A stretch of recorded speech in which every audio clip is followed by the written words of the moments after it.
이화여자대학교 2018학년도 수시논술 대비 출제 예상 유형 정리하겠습니다. 이번 유형 정리는 이화여대 인문계열 1번 유형 그리고 2번 유형의 언어 서술에 국한된다는 사실 염두에 두시기 바라겠고, 이화여대 시험 시간은 모두 100분입니다. 따라서 100분 동안 3개 문항을 쓰는 만큼 결코 만만한 분량이 아니다. 전반적으로 각 문항에 대해서 700에서 800자 정도 전체적으로 2000자 안팎을 오가는 그런 서술을 한다. 이렇게 감을 잡으시고 시험장에 가시면 될 것이고, 이화여대 측에서는 검은색 펜이나 연필을 이렇게 허용을 하고 있습니다. 따라서 학생 여러분들은 무리하지 마시고 연필, B심의 샤프심으로 또박또박 진하게 눌러서 작성을 해주시기 바라겠고, 펜으로 쓰는 경우 반드시 검은 펜만 허용이 되는 만큼 다른 파란색이나 붉은색 펜은 사용하시지 마시기 바라겠습니다.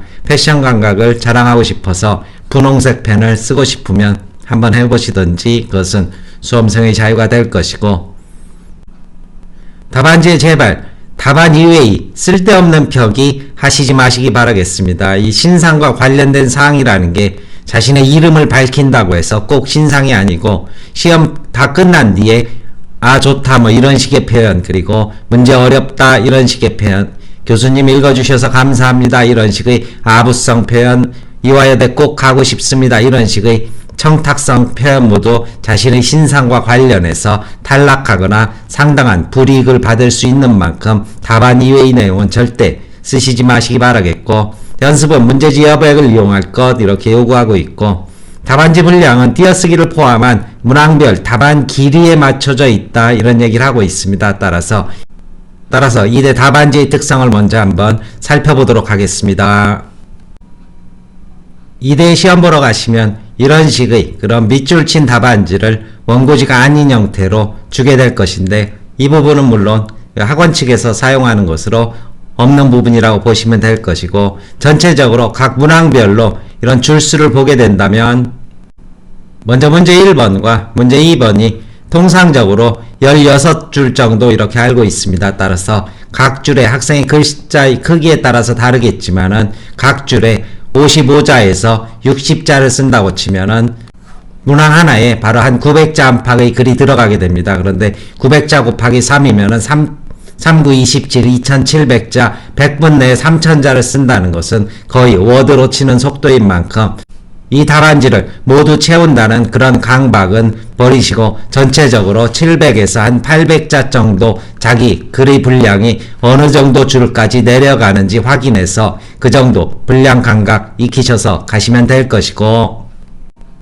문제 3번이 다소 긴 형태로 주어지게 될 것입니다. 인문계열 2번 유형에서 수리 답안을 이렇게 자유롭게 작성하는 부분이 될 것이고, 1번 유형에서 보다 길게 주어지는 부분은 소문항 2개로 이렇게 구성된 가능성이 높습니다. 이 경우에도 모두 채운다 생각하지 마시고 2개의 소문항 각각에 대해서 350에서 400자 정도 작성한다 이런 정도의 분량 감을 가지고 가시게 된다면은 400 곱하기 2에서 800자 역시 앞에 문항 700에서 800자 이런 정도로 전체적인 답안 작성하신다 생각하시면 될 것이고, 따라서 각 문항별로 어떻게 어느 정도 분량을 서술해야 될지 먼저 답안지를 보면서 확인하시기 바라겠습니다. 다만 전부 꽉 채울 필요는 없다 이런 정도 여유 있는 마음으로 작성하시기 바라겠습니다.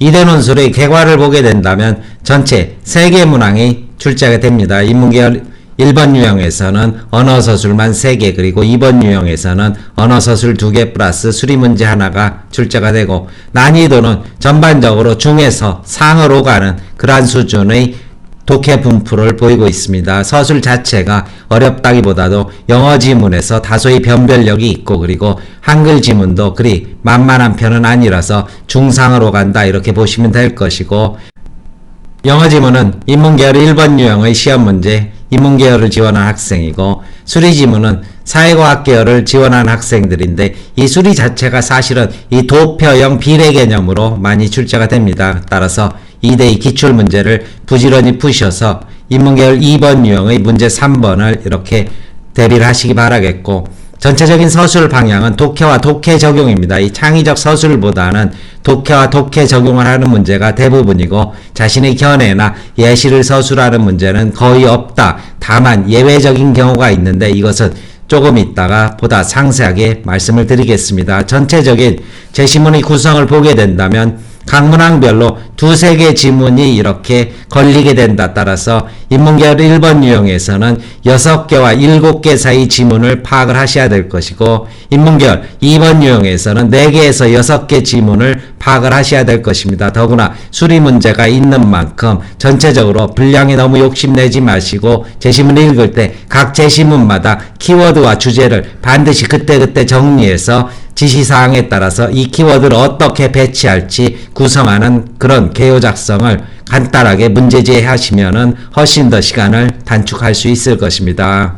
전체적으로 지문은 말씀드린 대로 영어 지문, 도표형 수리 지문, 그리고 이것은 인문계열 2번입니다. 사회과학을 지원한 학생들에게 한정되고 영어 지문은 인문계열 1번 계열 그리고 문학 지문이 포함되지만 거의 대부분 시문학은 제외되고 소설문학이나 산문문학에 출제된다 이렇게 보시면 될 것입니다.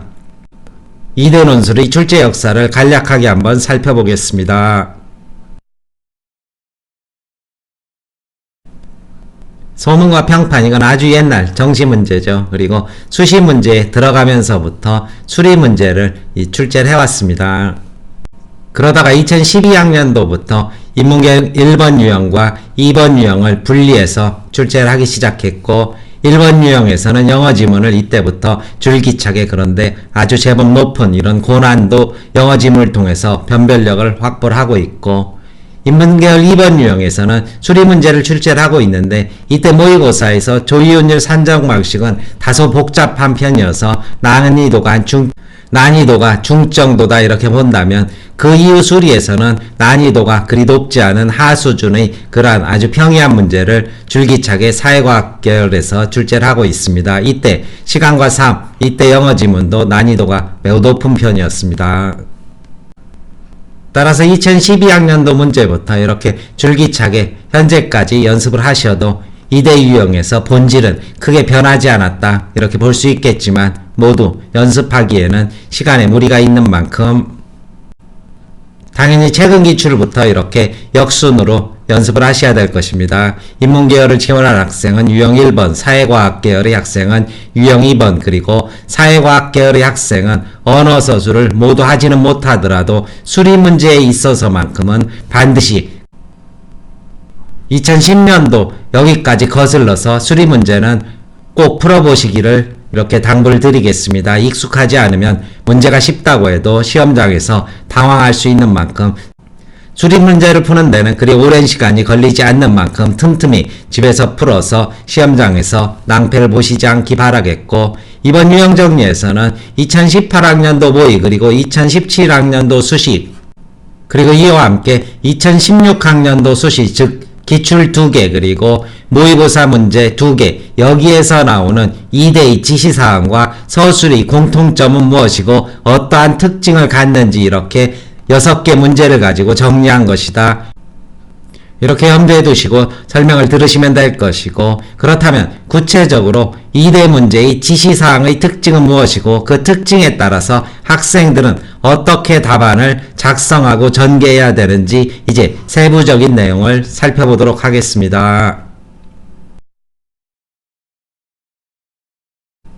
2대 논술의 특징을 개괄적으로 말씀드린다면 독해 분석 및 적용서술의 대학이다. 이렇게 성격을 한정지을 수 있을 것이고 먼저 학생 여러분들이 가장 많이 묻는 분량과 관련해서는 800자 3개나 혹은 700자 3개 정도 800자 3개면 2400자입니다. 2400자를 100분 안에 그리고 6, 7개의 제시문을 읽어서 작성하신다면 훌륭하게 쓰고 나오시는 것입니다. 따라서 너무 욕심 부리지 말고 각 문항별로 700에서 800자 그런데 문항에 소문항이 있는 경우 350에서 450자 정도로 이렇게 원고지 잘라서 2대 답안지 한 줄에 55자에서 60자 정도가 이 글자 크기에 따라서 다르지만 들어가게 됩니다. 자신의 글자 크기 세어서 연습하실 때 어느 정도 분량으로 쓸지 미리 감을 잡아서 내 글씨로 어디까지 내려가는구나 이런 정도 가늠해 보시기 바라겠고, 주어진 줄수를 보고 답안지 사전에 안배를 하십시오. 만약 문제 1번에서 소문항 2개가 주어졌는데 줄수가 상당히 많이 있다 그러면 그것이 긴 글을 요구하되 바로 절반 정도 끊어서 이렇게 먼저 1-1, 1-2 쓰라는구나 이렇게 눈치채시면 될 것이고, 그럼에도 불구하고 이것을 모두 채운다는 그러한 강박관념은 갖지 마시고 적당한 선에서 400자 2개 선에서 끊는다 이런 가벼운 마음으로 임하시기 바라겠고, 이제 다음으로 2대2 각 문항별 지시사항에 따라서 어떻게 서술의 가닥을 잡을지 이 부분을 한 번 더 구체적으로 살펴보도록 하겠습니다.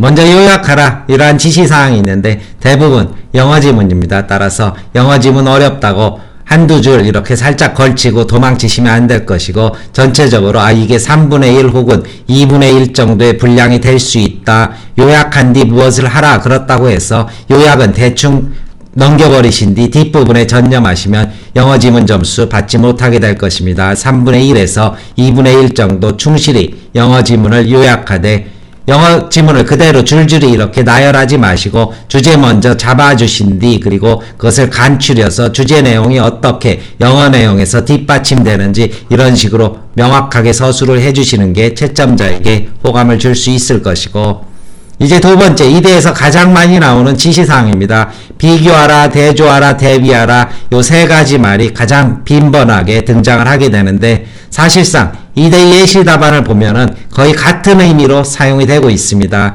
공차서술, 즉 공통점과 차이점 서술을 요구한다 이렇게 파악이 되고, 전체적으로 첫 문장에 공통점을 서술해 주시면 됩니다. 각 제시문은 바로 문화에 대해서 어떠한 공통적인 시각을 보여주고 있다. 문화 전파가 가지고 있는 성격을 진단하고 있는데, 제시문 가에서는 어떤 내용이다 이렇게 제시문 내용을 짧게 압축 정리하시고, 역시 제시문 나도 개념적인 압축 정리를 한다. 공통점을 서술하고 가의 내용 쭉 압축 정리, 나의 내용 압축 정리하는 분량이 절반을 넘으시면 안 될 것이고, 이제 차이점의 기준으로 문단을 바꿔서, 그런데 두 제시문은 이러한 차이점의 기준 1번에 따라서 다시 어떻게 각각 이렇게 정렬이 된다. 가는 이렇고 나는 이렇다. 그리고 차이점의 기준이 더 필요하다면 2번 정도가 있겠다 그러면은 원고지 미리 3분의 1, 3분의 1, 3분의 1 이렇게 안배하셔서 두 번째 기준으로 볼 때 역시 어떻다. 전체적으로 두세 개의 이러한 문단 구분 해주시게 될 것이고,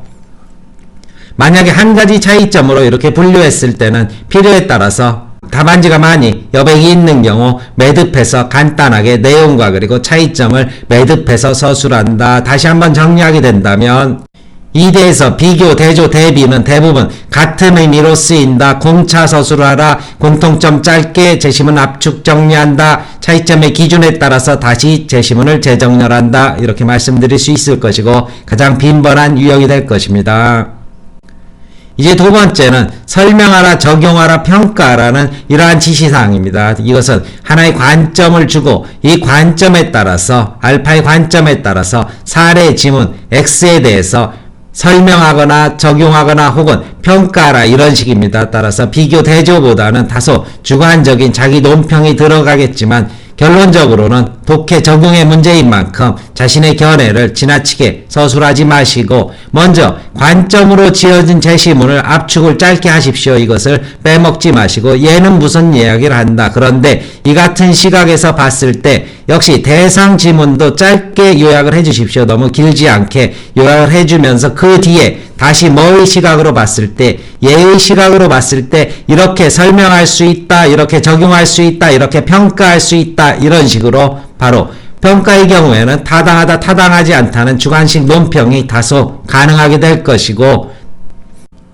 이러한 논평이 분석이나 그러한 매듭의 역할을 하게 될 것입니다. 역시 두 번째 유형의 지시사항에 대해서 다시 한번 정리 말씀드리게 된다면, 설명하라, 적용하라, 평가하라는 지시사항에는 반드시 대부분 중심지문, 관점의 지문이 주어진다. 이것을 먼저 압축을 짧게 한다. 이것을 빼지 않고 압축한 뒤 대상지문의 내용도 짧게 압축하고 이제 분석하는 내용을 서술하면서 매듭하고 필요에 따라서 평가라면 논평을 곁들이게 된다. 그런데 분량이 400자 분량인 경우 짧게 중심 지문을 짧게 처리한 뒤 뭐와 대상 지문의 내용과 평가, 설명, 적용을 동시에 처리하는 두 개의 문단으로 작성한다. 이런 정도로 바로 설명, 적용의 지시사항에 대해서 대처하시면 될 것이고, 네 번째로 논하시오, 이 부분은 주목해 보셔야 될 것입니다. 가끔가다 이대에서 논하시오 이런 이야기가 나오는데 이것은 견해를 전개하라는 말과 거의 다르지 않습니다. 따라서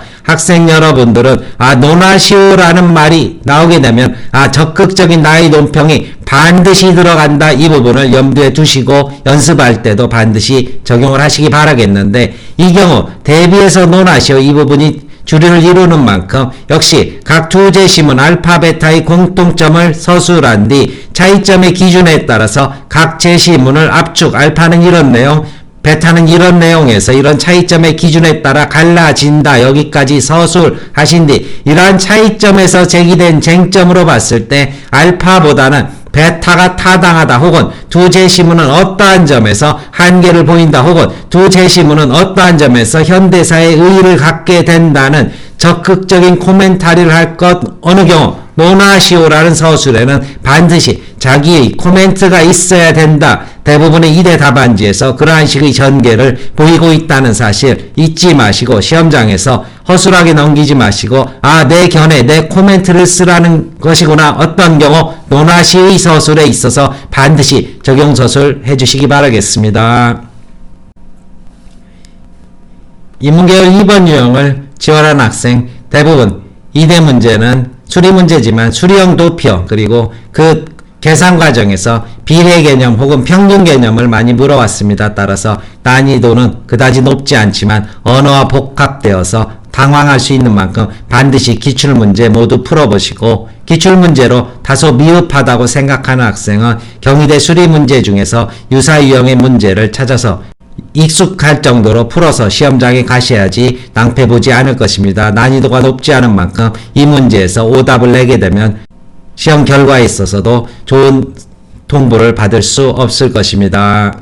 마지막으로 높아심에서 당부 말씀드리겠습니다. 서두르십시오. 제시문이 꽤 많고 독해 난이도도 높은 대학입니다. 게다가 이번 유형의 경우 수리까지 풀어야 되는 만큼 서두르시고, 답안지 먼저 가늠해서 보시고 지시사항에 따라서 뭐뭐하고 뭐뭐한 뒤 뭐뭐하라, 공차 서술을 해야 되겠구나, 거기에 따라서 원고지 연필로 가볍게 끊어 놓으신 다음에 다 작성하신 뒤 지우고 나오시면 될 것이고, 그리고 말씀드린 대로 모든 답안지를 꽉 채운다는 그러한 무서운 각오로 시험에 임하지 마시고 지나친 욕심 내지 말고 전체적으로 700에서 800자 이런 정도로 여유를 가지고 시험장에 가시고 글씨체 통일하십시오. 앞부분은 정자로 쓰다가 나중에 막 날려 쓰게 된다면 원고지도 아닌 만큼 몹시 보기도 어렵고 그리고 신뢰감도 떨어지게 됩니다.